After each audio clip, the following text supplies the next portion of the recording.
Hi storytellers, and welcome back to the Create a Story You Love YouTube channel. In today's video, I'll be continuing with part 4 of a 7-part video series on 7 steps to nail down the beginning stages of your novel before you begin writing. And if you haven't watched the first, second, and third videos, I encourage you to go back and watch them.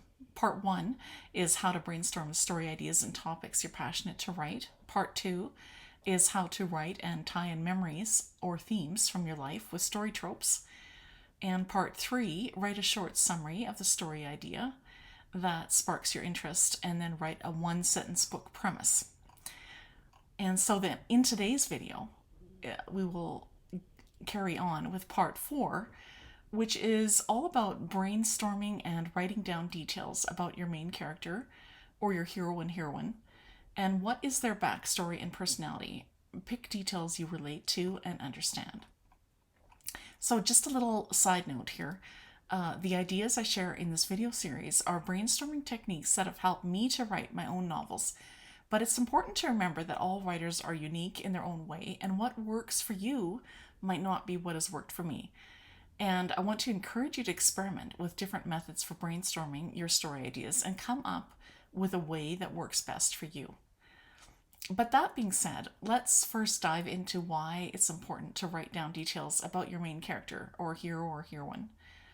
Essentially, it's your main character that makes up the heart and the soul of your story. As you choose the main characters for your book, it's important to make them real. Imagine your hero or heroine as a real person with real flaws, wounds, goals, and desires. Your reader will interpret the story through the eyes of the main character. Your reader lives the story world you create in tandem with the hero. And your reader will feel similar emotions as your main character as they read through your novel. For example, that tugging on your reader's heartstrings when the hero or heroine's mom dies of cancer is what gives the novel you write real meaning to the reader. A writer's goal when writing a novel is to keep a reader's interest all the way to the end. James Scott Bell, in his helpful book for writers titled Writing Unforgettable Characters, defines a novel as a novel is the record of how a character, through strength of will, fights against death. This is the fight that your main character makes in the novel that you are writing. Your character is fighting for something. There is something they want so badly that they are willing to sacrifice themselves in some kind of way for it. This is how writers of fiction get readers to truly care about their main character. When your readers are intensely and emotionally invested in your main character, they will feel everything that character feels and will stick like glue to your main character.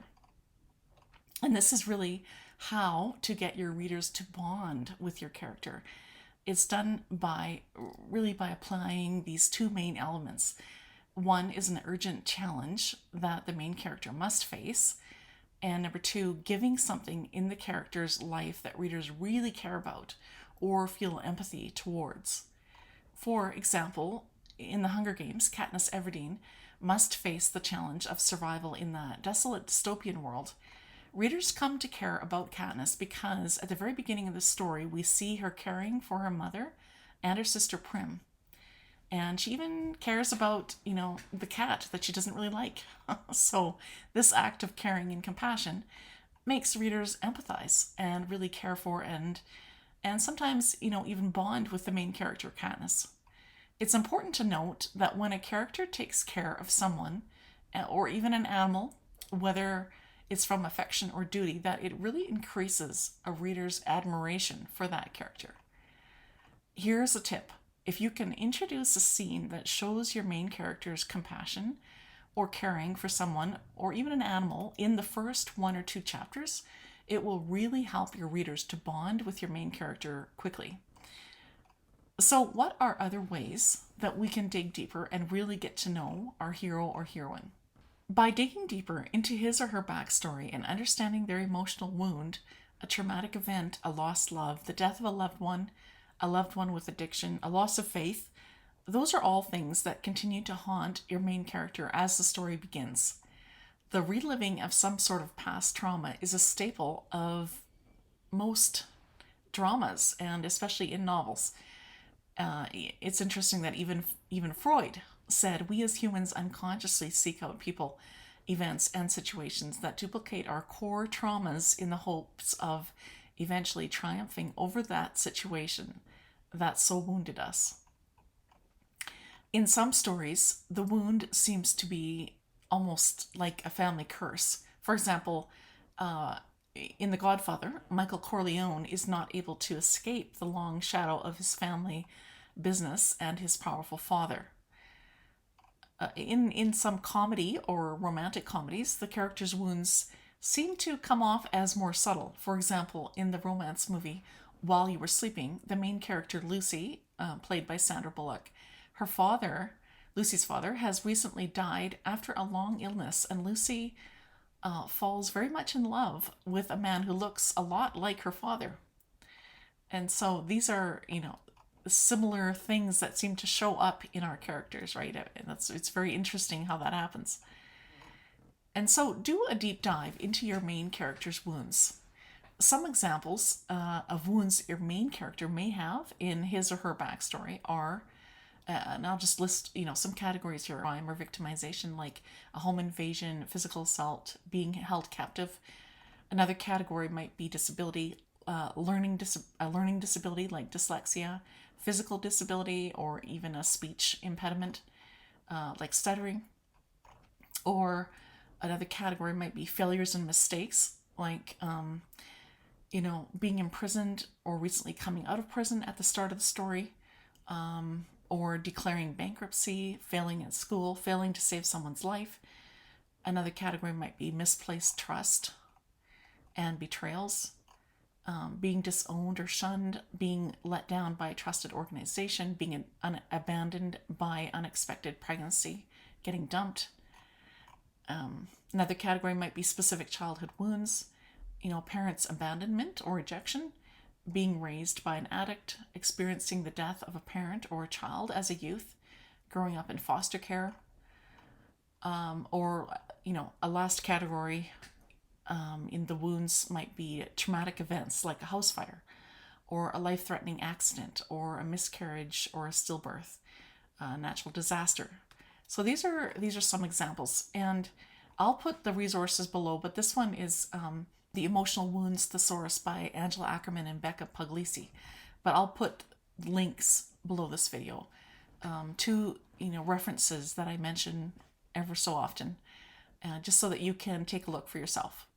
And I find these very helpful for me as I'm writing, so I hope they are to you too. So figure out what your character's biggest wounds are and what they fear most, and you will have even the climax of your story figured out. Because the climax is where your hero or heroine will need to face their greatest fear. For example, in my latest cowboy sweet romance, written under a pen name, the heroine was physically and verbally abused by her stepfather as a young child after her mother died of cancer. So up until the age of 10 years old, she lived every day with her alcoholic and abusive stepfather.